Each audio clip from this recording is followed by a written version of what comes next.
ದೈವಾರಾಧನೆ ಯಾರು ಮಾಡ್ತಾರೆ? ಮೋಸ್ಟ್ ಆಫ್ ದೆಮ್ ನಾವು ನೋಡಿದಾಗೆ ಗಂಡಸರೇ ದೈವಾರಾಧನೆ ಮಾಡ್ಕೊಂಡ್ ಬರ್ತಿರೋದು. ಎಷ್ಟೋ ಹೆಣ್ಣು ದೈವಗಳು ಕೂಡ ಇದೆ, ಸ್ತ್ರೀ ದೈವಗಳು ಕೂಡ ಇದೆ. ಈಗ ಹೆಂಗಸರು ಯಾಕೆ ದೈವಾರಾಧನೆ ಮಾಡಬಾರ್ದು, ಅಥವಾ ಹೆಂಗಸರು ದೈವಾರಾಧನೆ ಮಾಡ್ತಾರ? ದೈವಾರಾಧನೆ ಮಾಡೋ ಅಂದ್ರೆ ಅರ್ಥ ದೈವ ಧರಿಸ್ತಾರ? ನೋಡಿ, ಇದನ್ನ ನಾವು ವ್ಯಾಪ್ತಿ ಮೀರಿ ಜನರು ಚರ್ಚೆ ಮಾಡಬಾರ್ದು. ಕೆಲವೊಂದು ಇದಮಿತ್ತ ಮುಂದೆ ನಡೆದುಕೊಂಡು ಬಂದಿರುವಂತ ದಾರಿ ಹೇಗೆ ಮುಂಚೆಯಿಂದ ಪೂರ್ವ ಪರಂಪರೆ.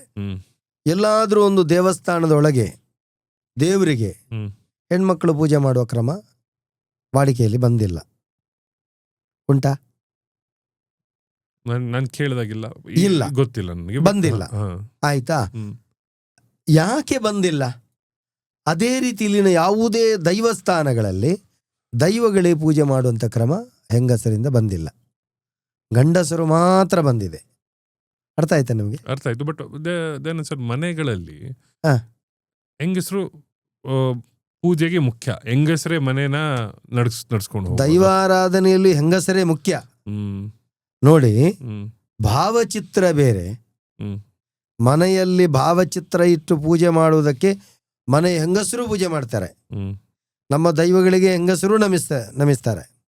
ಆಯ್ತಾ? ಹಾಗಂತ ಗಂಡಸರಿಗೆ ಸಮಾನವಾಗಿ, ಅದಕ್ಕಿಂತಲೂ ಜಾಸ್ತಿ ತುಳುನಾಡಿನಲ್ಲಿ ಹೆಂಗಸರಿಗೆ ಮೌಲ್ಯ ಇದೆ ದೈವಾರಾಧನೆಯಲ್ಲಿ. ನಮ್ಮಲ್ಲಿ ಮಾತೃಮೂಲ್ಯ ವ್ಯವಸ್ಥೆ, ತಂದೆಯ ಮೂಲ್ಯ, ಪಿತೃಮೂಲ್ಯ ಅಲ್ಲ ಅಂತೇಳಿ. ತಾಯಿಗೆ ವ್ಯವಸ್ಥೆ, ತಾಯಿಯ ವಂಶವಾಹಿನಿಗೆ ಬರುವಂಥದ್ದು. ಮುಡಿಪು ಕಟ್ಟಬೇಕಂದ್ರೆ ತಾಯಿಯ ಯಜಮಾನಿಕೆಯಲ್ಲಿ ಆಗಬೇಕು. ಅದೆಲ್ಲ ವ್ಯವಸ್ಥೆ ಅವಳು ಮಾಡಬೇಕು. ಕಟ್ಟುವುದು ಅವನ ಮಗ ಕಟ್ಟುವುದು ಹಾಕಿದ್ರು ಕೂಡ ಅಂತ ಹೇಳಿದ್ರೆ, ಆ ಕುಟುಂಬದ ಯಜಮಾನ ಕಟ್ಟುವುದಾಗಿದ್ರು ಕೂಡ, ದೈವಕ್ಕೆ ಒಬ್ಬ ಹರ ಕೇಳ್ತಾನೆ, ನಾನು ನೇಮ ಕೊಡ್ತೇನೆ, ಪೇರು ಕೊರ್ಪೆ ಅಂತೇಳಿ, ಹಾಲು ಕೊಡ್ತೇನೆ ಅಂತ. ಹಾಲು ಕೊಡುದು ಯಾರು? ಗಂಡಸಿ ಕೊಡ್ಲಿಕ್ಕೆ ಆಗುದಿಲ್ಲ. ಆ ಮನೆಯ ಮುತ್ತೈದೆ ಹೆಣ್ಣೇ ಕೊಡಬೇಕು. ಅದಂತ ಯಾವ್ಯಾವ ಕರ್ತವ್ಯಗಳನ್ನು ಯಾರ್ಯಾರು ಮಾಡಬೇಕು ಅಂತ ಹಿಂದಿನವರು ವಿಂಗಡಿಸಿಟ್ಟಿದ್ದಾರೆ. ಹೆಣ್ಮಕ್ಕಳ ಕರ್ತವ್ಯ ಏನು?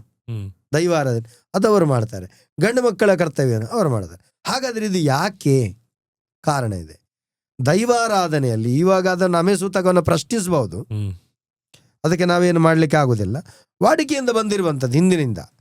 ಸೂತಕಾದಿ ಪ್ರಕ್ರಿಯೆಗಳು ಹೆಂಗಸರಿಗೆ ಬಾಧಿಸುವುದರಿಂದ, ತಿಂಗಳಿನ ಸೂತಕಾದಿಗಳ ಬಾಧು, ಅದಕ್ಕೆ ಸಮಯ ಮಿತಿ ಇಲ್ಲದೆ ಇರುವುದರಿಂದ, ಇದಮಿತ್ತ ಒಂದೇ ಸಮಯದಲ್ಲಿ ಆಗ್ತದೆ ಅಂತ ಹೇಳಲಿಕ್ಕೆ ಆಗುದಿಲ್ಲ ಕೆಲವೊಂದು ಸರ್ತಿ. ಆಯ್ತಾ? ಅದು ವ್ಯತ್ಯಾಸಗಳು ಆಗ್ಲಿಕ್ಕೆ ಸಾಕು. ಅವರವರ ಇದು ಇರಬಹುದು ಕಾರಣಗಳು, ಮುಂಚೆಯಿಂದ ಆಗ ಮಾಡ್ಕೊಂಡ್ ಅಲ್ಲ, ನಮ್ಗೆ ನಾವು ಕೇಳ್ಕೊಂಡು ಬಂದಿರೋದು. ಅದಕ್ಕೆ ನಮ್ಗೆ ಕೇಳಿದಾಗ ನಮ್ಗೆ ಸಿಕ್ಕ ಉತ್ತರ ಅದು. ನಮ್ಮ ಹಿರಿಯರು ಹೇಳ್ಕೊಂಡು ಬಂದಿರೋದು. ಆದ್ರಿಂದ ದೊಡ್ಡ ಒಂದು ಶಬ್ದ ಆಯ್ತು, ಅವರಿಗೆ ಮೈನರಿಯುವಂತ ಸಂದರ್ಭಗಳು ಬರ್ತಾವೆ. ಶರೀರದಲ್ಲಿ ತುಂಬಾ ಸುಸ್ತಾಯ್ತು, ಅವರಿಗೆ ಅಂತ ಸಮಸ್ಯೆಗಳು ಬರ್ತವೆ ಪಾಪ. ಅದನ್ನೆಲ್ಲ ನಿಯಂತ್ರಣ ಮಾಡುವುದಕ್ಕೆ ಹೆಣ್ಮಕ್ಳಿಗೆ ಆಗುದಿಲ್ಲ. ಹಾಗಂತ ಇದಕ್ಕೊಂದು ಕಟ್ಟುಪಾಡಂತ ಇಟ್ಟಿದ್ದೇವಲ್ಲ, ಇದಕ್ಕೊಂದು ಕಟ್ಟುಪಾಡ ಇಟ್ಟಿದ್ದೇವಲ್ಲ. ಆದ್ರಿಂದ ಆದಷ್ಟು ಅಂತ ಕ್ಲಿಷ್ಟವಾದ ಕೆಲಸಗಳಿಂದ ಅವರನ್ನು ದೂರವಾಗಿ ಇಟ್ಟು ಇದನ್ನು ಮಾಡಿಕೊಟ್ಟು, ಅವರು ಯಾವುದಕ್ಕೆ? ಪ್ರಸಾದ ಪಡೆಯುವುದಕ್ಕೆ ಮಾತ್ರ, ಸ್ವೀಕರಿಸುವುದಕ್ಕೆ ಮಾತ್ರ, ಅನುಗ್ರಹವನ್ನು ಪಡೆಯುವ.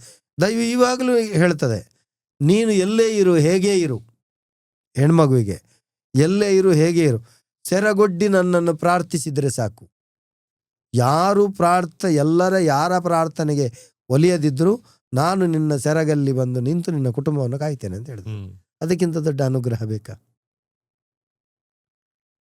ದೈವ ಕುಟುಂಬದಲ್ಲೂ ನ್ಯಾಯ ಕೊಡುವಾಗಲೂ ಮಹಿಳಾ ಪ್ರಧಾನವಾಗಿಯೇ ನ್ಯಾಯ ಕೊಡುವುದು, ಪುರುಷ ಪ್ರಧಾನವಾಗಿಲ್ಲ ಅಂತ ಹೇಳಿದ್ರೆ ಅಂತ ತಪ್ಪಿರ್ಬೇಕು ಮಹಿಳೆಯಲ್ಲಿ, ಇಲ್ಲದ್ರೆ ಇಲ್ಲ. ಆ ರೀತಿ ಬರುವಂಥದ್ದು ಇದೇನು, ಈ ರೀತಿಯ ಕಟ್ಟುಪಾಡುಗಳು ಬರ್ತಾವೆ. ಇದರ ಬಗ್ಗೆ ವಿಮರ್ಶೆ ಬೇರೆ ಬೇರೆ ಮಾಡಬಹುದು. ಹಾಗಾದ್ರೆ ಗಂಡಸರು ಮೇಲಿಗೆ ಆಗುದಿಲ್ವ? ಅದೆಲ್ಲ ಆಗುದಿಲ್ಲ, ಅದು ಮಾಡಬಹುದು. ಅದಕ್ಕೆ ಜವಾಬ್ದಾರರು ನಾವಲ್ಲ. ಮುಂಚೆಯಿಂದ ಬಂದಿದ್ದು ಹೀಗೆ ಬಂದ ಪರಂಪರೆ ಹೀಗಿದೆ. ಅದಕ್ಕೆ ಕಾರಣಗಳಂತ ಹೇಳಿದ್ರೆ ಅಷ್ಟು ನಾವು ಬ್ರಹ್ಮಜ್ಞಾನಿಗಳಲ್ಲ, ಅಷ್ಟು ನಾವು ಬ್ರಹ್ಮಜ್ಞಾನಿಗಳ ಕಾರಣ ಇಲ್ಲದೆ ಹಿಂದಿನ ಮಾತೃಮಣಿಗಳು ಒಪ್ಪಿಕೊಂಡು ಬಂದಿರ್ಲಿಕ್ಕಿಲ್ಲ. ಹಿಂದಿನವರು ಯಾಕೆ ಎಂತೆಂಥ ಸಾಹಸಿ ನಾಯಕರಿರಲಿಲ್ಲ? ಉಳ್ಳಾಲದ ವೀರರಾಣಿ ಹಬ್ಬಕ್ಕ ದೈವಾರಾಧನೆ ಮಾಡಲಿಲ್ವಾ? ಉಳಿಪ್ಪಾಡಿ ಮುತ್ತಕ್ಕ ದೈವಾರಾಧನೆ ಮಾಡಲಿಲ್ವಾ? ಮಾಡಲಿಲ್ವಾ? ಎಂತೆಂಥ ತುಳುನಾಡಿನ ರಾಣಿಯರು ಮಾಡಿದರೆ ಯಾಕೆ ಅವರು ಮಾಡಲಿಲ್ಲ?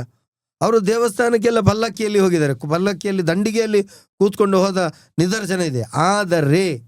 ಆದರೆ ಇದಕ್ಕೆ ಯಾಕೆ ಅವರು ಕೈ ಹಾಕಲಿಲ್ಲ? ಅಂದ್ರೆ ಈ ನೆಲದ ತುಳುನಾಡಿನ ವ್ಯಾಪ್ತಿಯಲ್ಲಿ ಆ ರೀತಿ ಇದೆ. ಹಾಗಂತ ಉತ್ತರಕ್ಕೆ ಹೋದಾಗ ಆರಾಧನೆ ಬೇರೆ ಇರ್ಬೋದು.